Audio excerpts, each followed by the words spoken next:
I've said for many, many years that the world is made of language. That was just sort of one of my bumper stickers.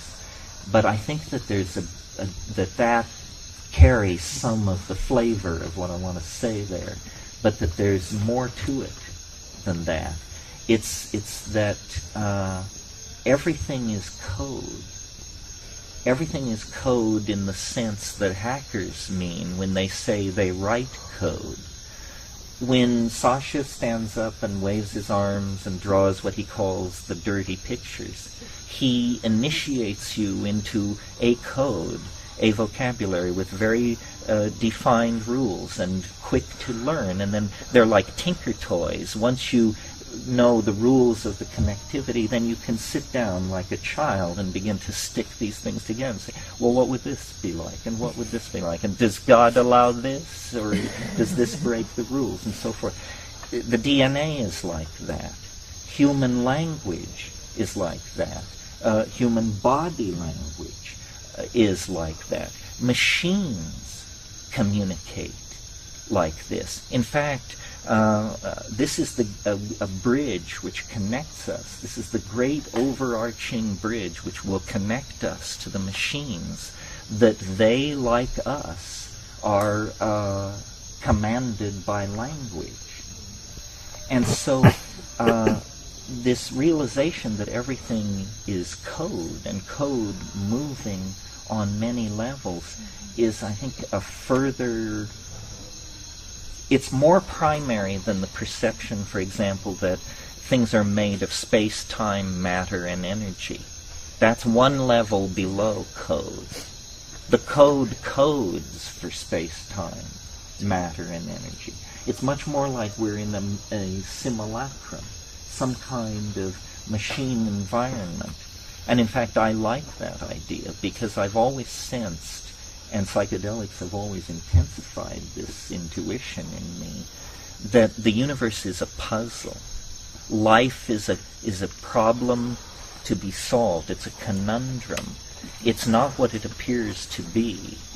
There are doors. There are locks and keys. There are levels. And if you get it right, somehow it will give way to something extremely unexpected. DMT is a perfect example of that. And of course, at the molecular level, it literalizes that metaphor. I mean, the DMT is the molecular key, the extraneous object introduced into the front door of the synaptic receptor. And then, you can plunder the palace for 5 minutes.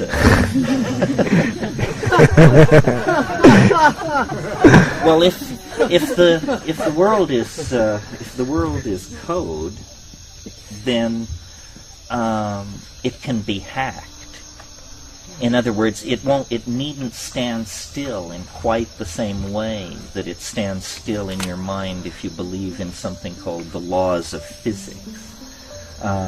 It permits magic because it says behind the laws of physics is a deeper level, and if you can reach that deeper level, you can make changes there. Now, and this leads on to something that I wanted to say about an earlier theme, where I was talking about the legitimation of the community's intuitions. Something that we always kick around at these things, or I always bring it up in some form, is where do the hallucinations come from?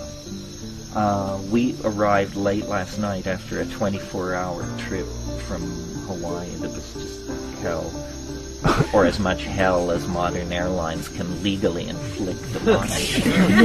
and got stoned, and then we were laying there, and it always happens when you're cut off from cannabis for long periods like that.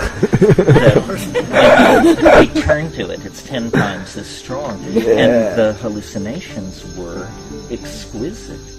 And, I've been looking at hallucinations now for 30-some years. And I looked at these last night, and I thought, if someone would ask me what were they like, what would I have to say? And I had said, indescribable. Indescribable. And I looked and looked, and I could look to my heart's content, and they were indescribable. So we always come around to this question, where do the hallucinations come from?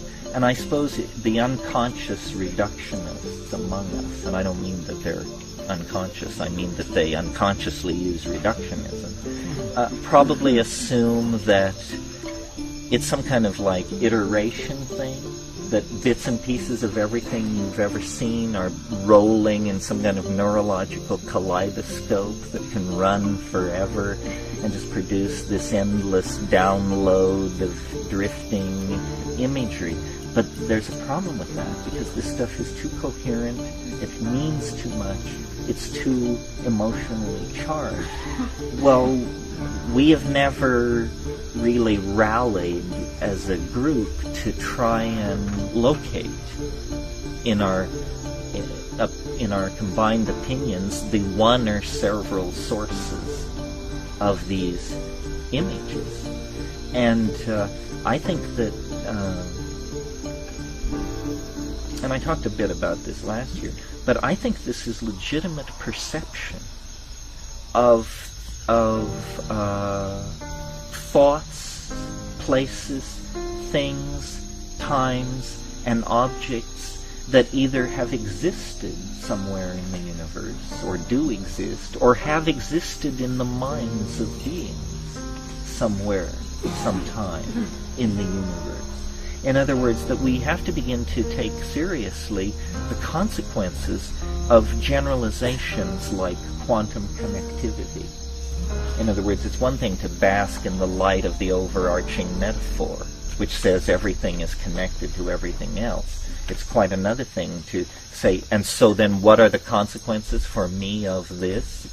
And the answer seems to me to be that the imagination, the inside of our heads, really is the most vast frontier imaginable. And we must leave it for future generations, or maybe not generations, but future evolutionary biologists to figure out why an animal nervous system would evolve a propensity for accessing Bell non-local data. In other words, quantum mechanically accessible data at a different level of the physics of things. There must be a reason. And in the same way that the problem of speciation posed a problem for 19th century biology, this can pose a problem to our thinking without it sinking our intellectual enterprise. It is for some more sophisticated future group of thinkers to understand why this is so. What we have to grapple with is that it is so. That it is so. That you have the Hubble telescope inside of you. You have inside of you an informational gathering instrument that can give you good intelligence about things so immeasurably distant from this point that to state it in numbers and units is meaningless.